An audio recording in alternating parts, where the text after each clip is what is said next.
Hi, my name is Annie. I'm going to be reading two poems. The first one is called Shots, and it's about struggles with drinking and medication. More specifically, going to parties and having to face cravings and stuff like that. And I just wrote this because, yeah, it's like kind of near and dear to me. So this is my first poem.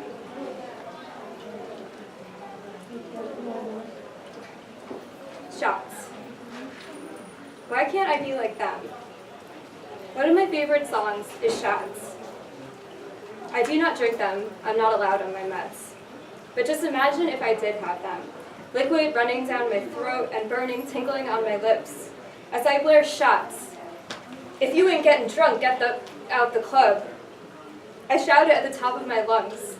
As I skip shots, I sing louder. Dance like the room is on fire. And yet I feel no burn, no tingle. I watch as their mouths open, and they pour the liquid in. Oh, how much I long to taste it, to tilt my head back and go, ah, after it's gone down. I fantasize about drinking whiskey and bourbon, and yet it is a fantasy that cannot exist in this reality. I envy the breweries and the wineries. I am barren of both. And the clubs and bars where people meet and laugh together over drinks. I am envious of the margarita you drink, the salt and the tangy tequila. And when I arrive at the party, my boredom turns to craving a drink. The way I feel when I drink, it's not relaxing or fun, but mostly leaves me totally vulnerable and bare.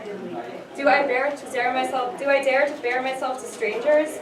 Do I know them enough to shed my skin and let them down my throat? I want that ease, that silly smiling fun the others have.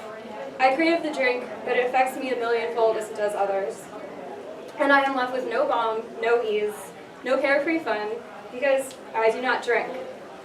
Thanks to the pills, I am safe for myself. And yet I long for the taste of alcohol, cushioning me, and I want to be like them. But I'm not. I take meds and I'm not supposed to drink. So I leave, I slink away, and sit here alone, green and envious of the fun that I miss out on. And I love it. And I hate it. I mostly feel alone, but I hope, here now, I am among others who can just maybe understand.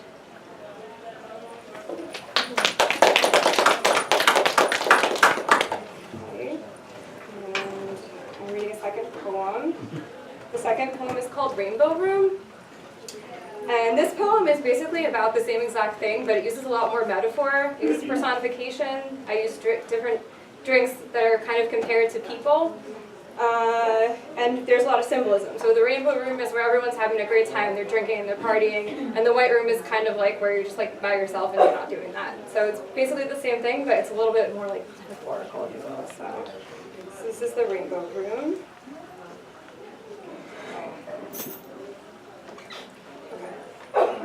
The rainbow room.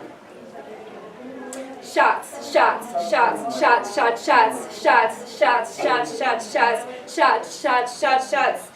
I dream of those tiny glass glasses as the medication holds up a stop sign, 8 sides warning me to stop, to pause, to exit.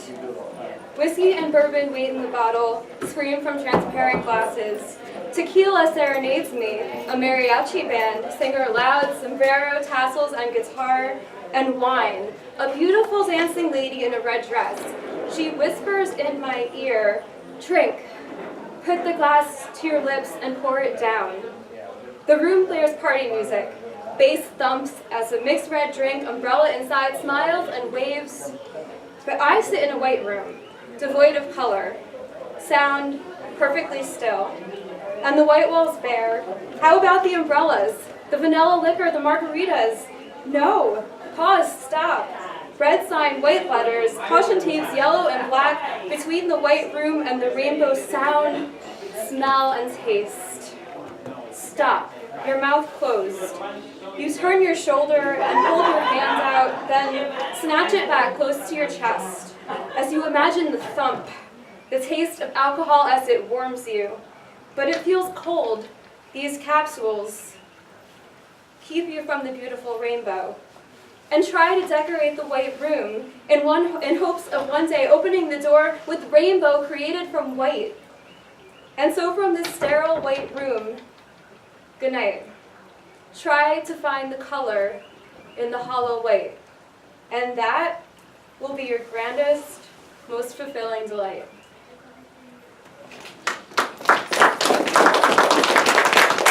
You know what?